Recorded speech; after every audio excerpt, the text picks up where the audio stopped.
before we start off, I want to say this album that came out for Conway the Machine was refreshing. I think he came with some good beats, and it's a much better album than the last one he came out with last year, Slant Killah. Had Timbaland on production, Conductor again. Some of my favorite records on the album was the Undying, the Diamonds joint, Roc Marciano was dope. Also the song MVP feature of the album was the G Herbo. And I liken Conway to, they have a lot of wrestling themes throughout the Griselda over the years. They refer to themselves as Hall and Nash, him and Westside. But I look at Conway as the enforcer. I look at it as Arn Anderson in a way, with the spine buster. His beats are very cinematic, very true, authentically hip hop, new age boom bap, some would say. And so we're gonna talk about that. Somebody got at you in the comments saying that boom bap will never die, but you might have a retort for that. But I thought the album was really solid, and to me, it might be one of those albums in my top 5 of 2025. To be quite honest with you, he is really carrying Griselda's legacy forward, even though the music is still permeated and rooted in that same street cinematic aesthetic, street rap. I just think he's been more consistent over the years, and it's still refreshing because he's talking about on the album, him being in Paris. He had a record with Lady London, the joint called, it was Addicted. Shout out Lady London, bro. Shout out Lady London. She got off on that record. What's the name of that record? It was. He really rapped. She could rap for real though. You know what I mean? Even though she's soft. Attached, you talking about? Attached. Very beautiful record. A joint for the ladies, but it was still in Conway's vein. He was still talking that talk. And it was a record that didn't seem forced, but it seemed organically in tune to the ladies. So shout out to Lady London. Shout out to that record. 17.5. I thought Conductor Williams, that's another record that I enjoyed on the album. Overall, very solid outing from the Griselda camp. Conway is delivering, and again, I think he is much better than the last album. I think this could be a contender for Hip Hop Album of the Year. So before I turn it over to Super, Leroy, what's your thoughts on this album? Okay, well, I do have a breakdown of a formal one, but you said it was better than Slant Killah. I don't know about that one, my guy, but you really liked it, I thought it was cool, you know what I mean? I was driving to it, you know what I mean? I had to go on a little road trip, so, just listen to the album driving. But, I thought it was cool. Conway is always, he's Conway. He does his thing. I think he's super great at rapping, you know what I mean? If we just want to talk just the rapping itself, bro, is like, you know what I'm saying? He does that. Multi-syllabic rhymes, he got that. He has been very consistent, but I think all of the members, I'll say Westside and Conway, have been very consistent to me. Benny, not so much, but I understand why Benny wouldn't pop out as much as he does. I understand why he kind of plays the background, and I think that's smart. But, I thought the album was good. We was talking about it before the show, and I think that, there's a certain lane that I want to call like street therapy. And I think that that's a lane that Conway would fit perfect in. It would come across as believable. He has the lyrics to do it. He has the beats to do it. Shout out to Conductor. I do think Conductor is nice. When I go back and I listen to the albums this year, and I go back to something like Rome Streets, Train Spotting, and I listen to that, it sounds just a lot iller to me now. You know what I mean?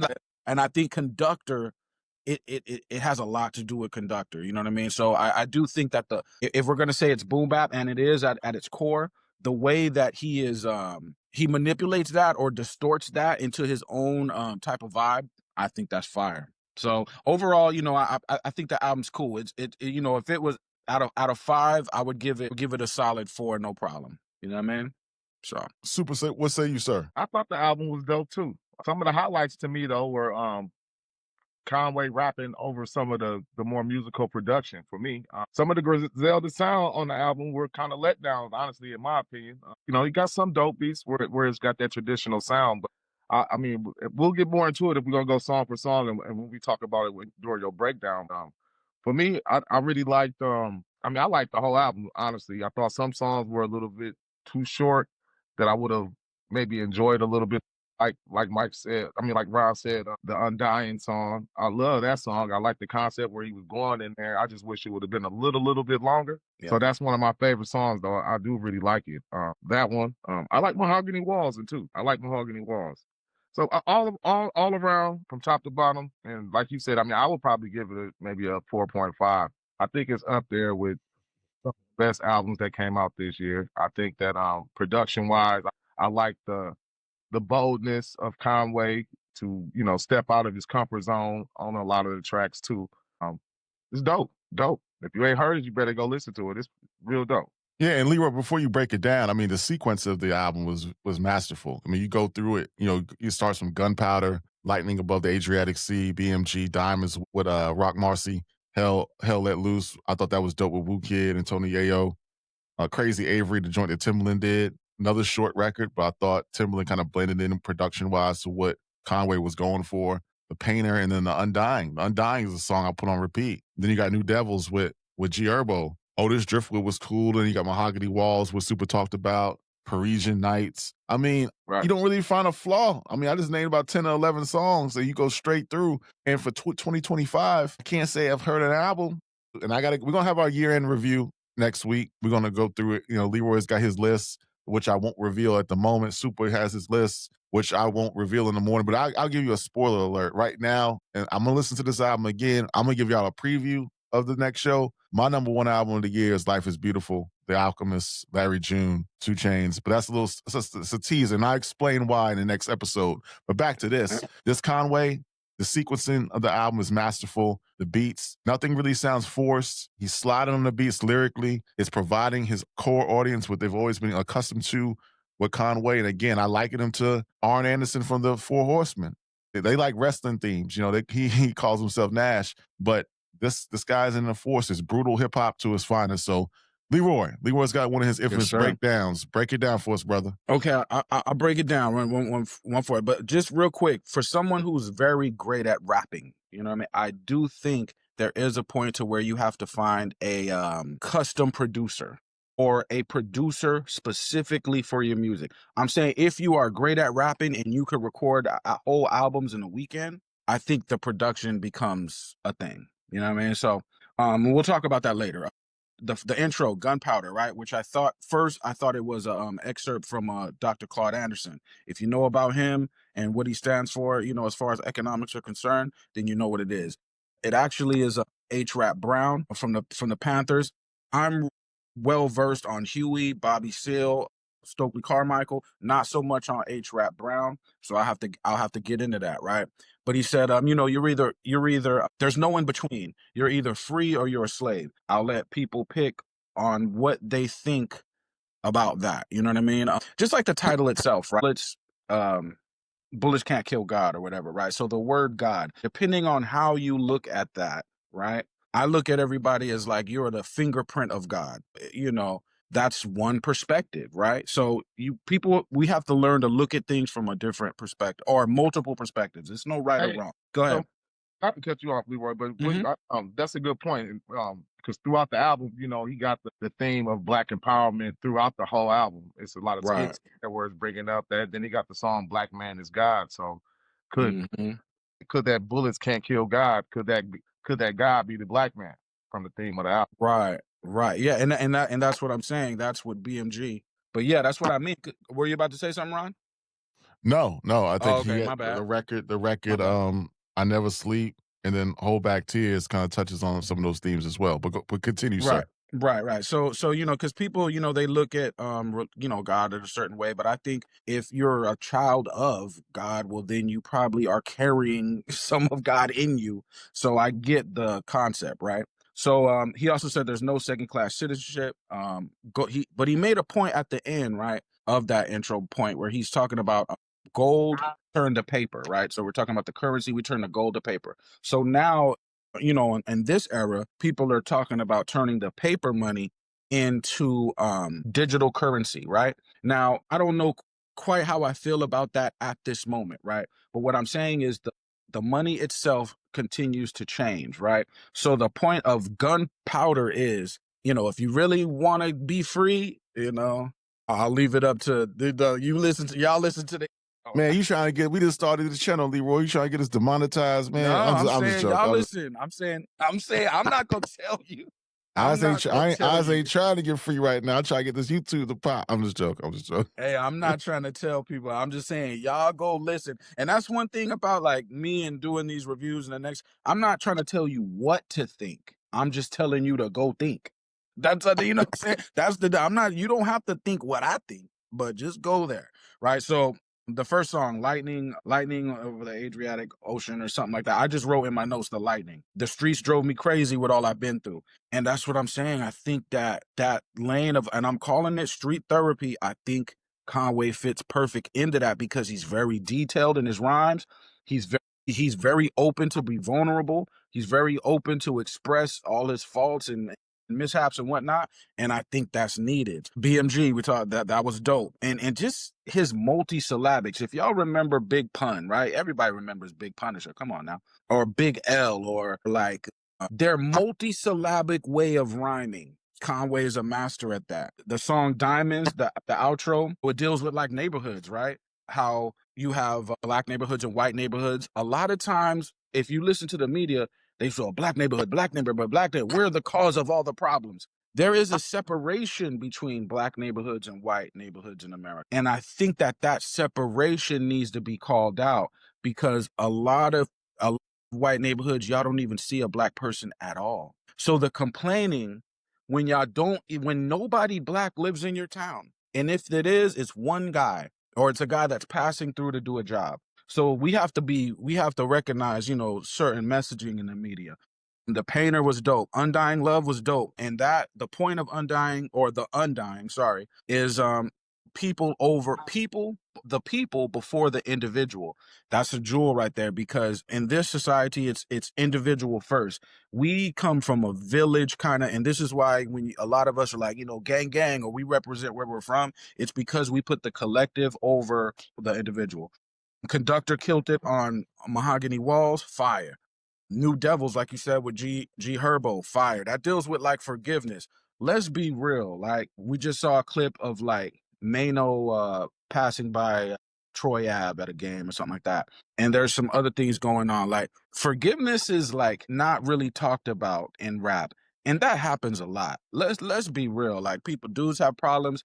They see each other. They be like, you know what? We can let it go, man. We can just rock. That's an important jewel right there, because it'll save a lot of nonsense. Parisian Nights, there's beauty in my scars, perfection in my flaws. That's what I mean with that street therapy, man. Is beauty in the scars. Like that, we gotta go there. You know what I mean? Like all them little mishaps in the street or times you made mistakes. If you could articulate that, that's a super jewel. Holding back tears, you know what I mean? And that's what I say.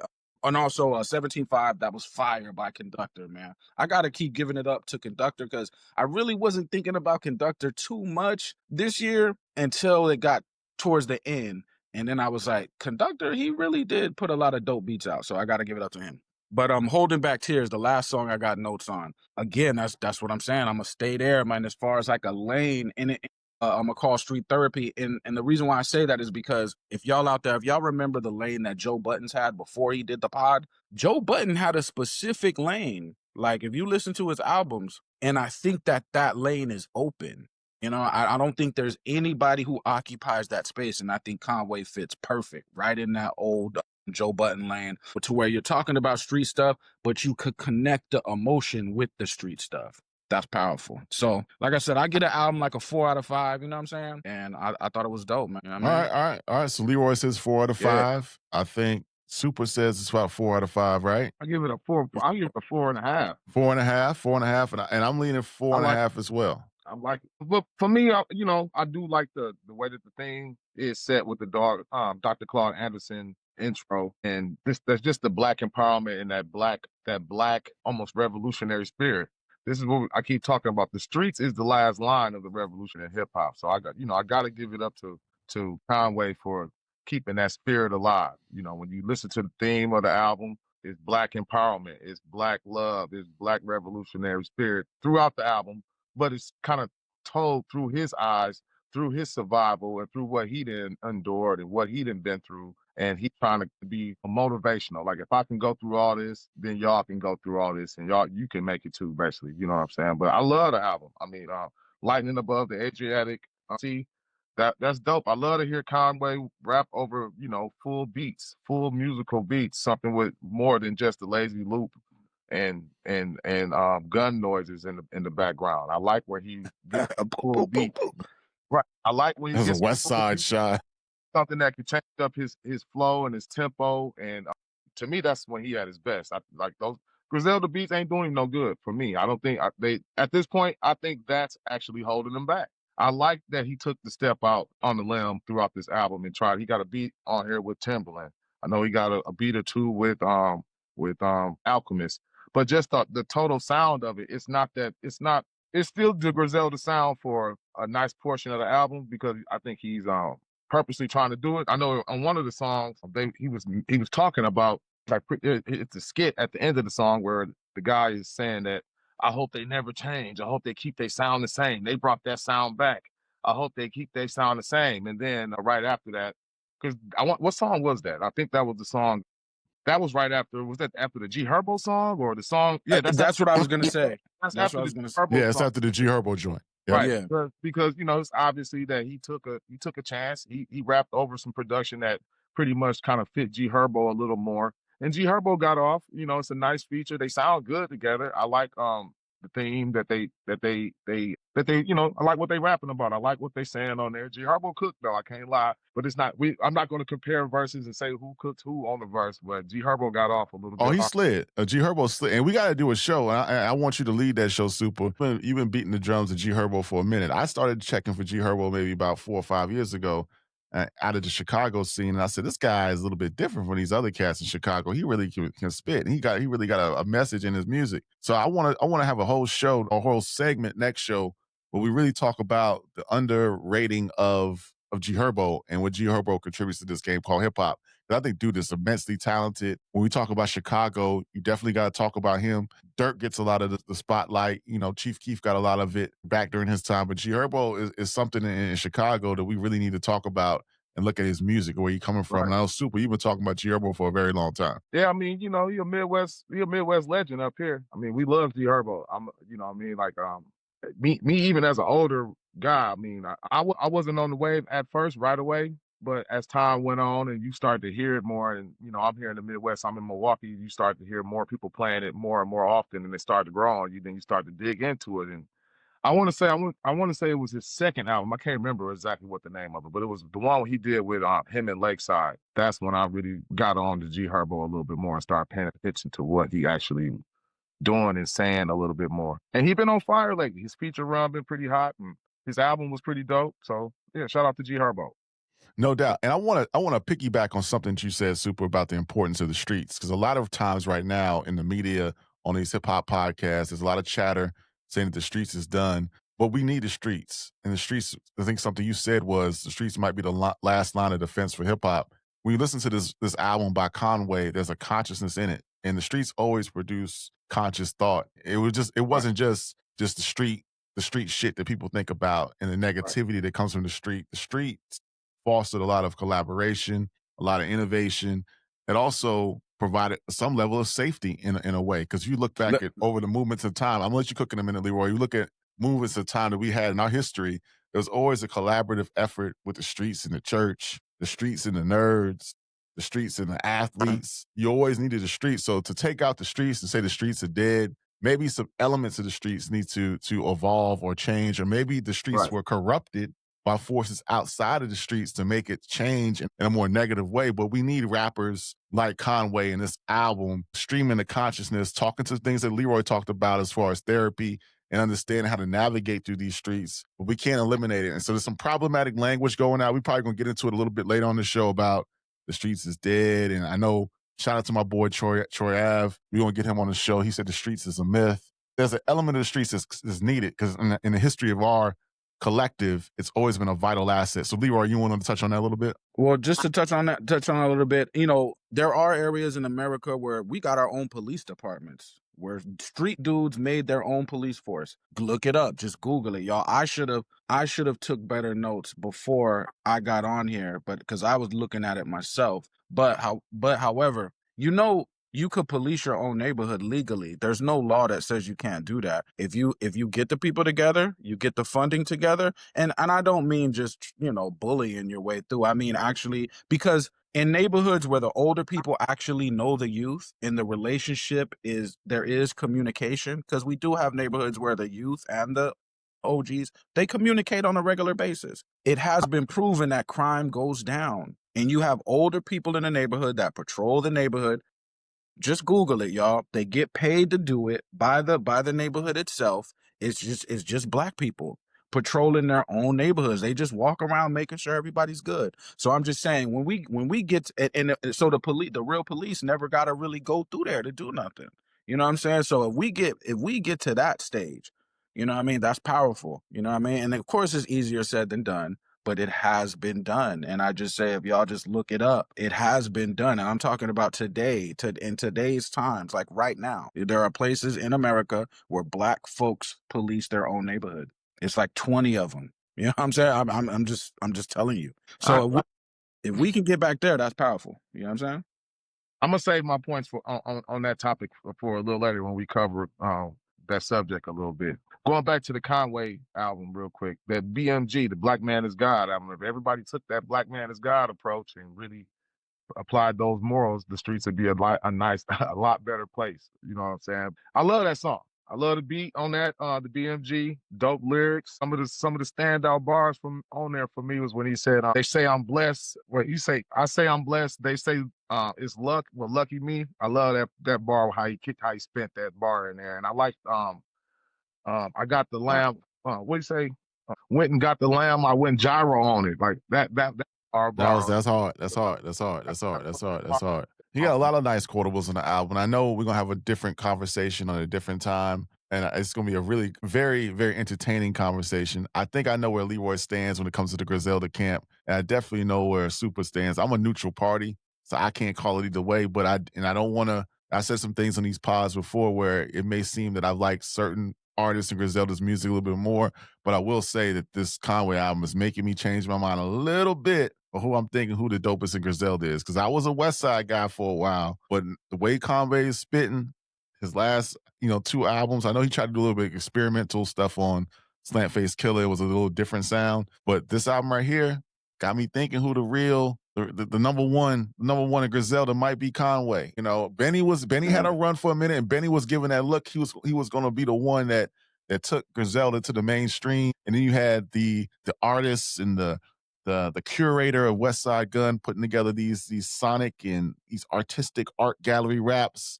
West about Side fashion. crazy, bro. And West Side was crazy, but I gotta say from this rap thing, I gotta say that Conway is really really impressive the way he's putting the bars together with the beats and really sustaining core hip hop elements in his music. So we'll have that discussion about the state of Griselda, where Griselda's going in the future. I know what your arguments are. I don't want to derail the show. Well, I rock with Griselda. I'm fine with him. Yeah, I think. But I'm saying your opinion of who's the best Griselda is a little bit different than Super. I know. You know what? Just real quick though, I'm always gonna keep a door open for Benny though, man, because I think that Benny can pull it off. Did he pull it off on the crossover with the album? No, but is it possible? I do think it is, because I think, again, I'm gonna talk about lanes, right? Y'all remember Fabulous Lane? Fabulous was a commercial artist making commercial mainstream music. That lane is still open. You know what I'm saying? It's a big, between them, I mean, if we're gonna talk about it, we might as well just talk about it a little bit now. Between Big Butcher and Conway, right? I think that the difference between those two is that I think Conway makes better projects. I think he makes like better projects from top to bottom. And he might have better features. He might even have a better verse here and there, and maybe more variety than Kanye. I mean, Conway. We struggling, folks. We struggling. We partied last night, and we doing this podcast in the morning to deliver to y'all this evening. It's a little rough. I don't know if this is a wise decision. We continue soon. For me, I mean, for a long time, I still don't know. I can't even lie. I still wouldn't be able to choose between Benny the Butcher and Conway. And is Bodie James, is he still officially Griselda or no? Is he Mass Appeal? I believe so. I believe he's still affiliated, yeah. I have to check it out. I'm not really sure, but if Bodie is, then I might have to move. I might even move Bodie a little bit slightly ahead of Benny the Butcher at this point. Me personally, from my personal taste. You didn't mention West Side, Super. Where's West Side? I'm not gonna mention him. I'm not even gonna. I mean, Pray for I'll get to Paris was West dope. Side. He when got we some talk, dope. He have impressed me a little bit more here and there, but no, I can't. I just can't take. I can't take West Side serious. I really can't. I really can't. I respect Stove God. I respect Stove God. I love Stove God. I like his hooks. I like his raps. I like how he put his shit together. I mean, at least it make more sense and it's more. Like I said, I don't want to diss West Side. I just can't really get with all that shit. as far as like, to me, as far as the street rap goes, West Side is tough to beat, man. If it's just about making street music, that Hills Have Eyes too is a problem.